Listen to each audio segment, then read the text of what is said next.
Andiamo con il calcio verso il primo turno infrasettimanale del campionato in Serie C. Il Catania si prepara per la sempre insidiosa trasferta di Monopoli. Il Messina debutterà davanti al suo pubblico contro la capolista Turris. Francesco Triolo.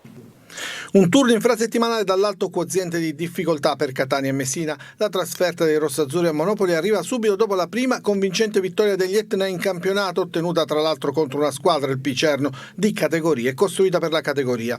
Tabbiani ha così visto sbloccarsi la sua squadra, che adesso è attesa ad una verifica importante. Il Monopoli è reduce dalla sconfitta di Potenza, un segnale che quella affidata a Tomei è ancora una squadra alla ricerca di un'identità. Resta pur sempre la bestia nera del Catania, visti i precedenti degli ultimi anni. Tabbiani, considerate le sfide ravvicinate contro Monopoli e Foggia, dovrebbe effettuare qualche cambio, ma questo non preoccupa perché la panchina domenica scorsa ha dato risposte importanti al tecnico etneo. Notizie anche dal mercato invece quello degli svincolati, da dove potrebbe arrivare l'esterno Daniele Liotti, liberatosi dalla Regina. Il DS Laneri lo conosce bene dai tempi di Siracusa e quindi l'affare si potrebbe concludere in tempi brevissimi. Cresce l'attesa a Messina per quello che sarà il debutto ufficiale davanti al proprio pubblico giovedì pomeriggio contro la Turris.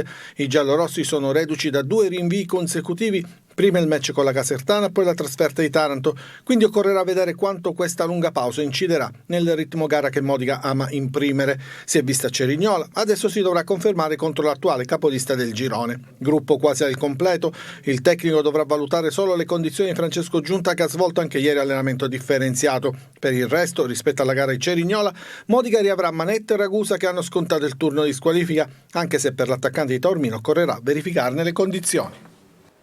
Ci fermiamo qui, l'appuntamento come al solito è per le 20 per la prossima edizione del TG Sicilia. Grazie e buon pomeriggio.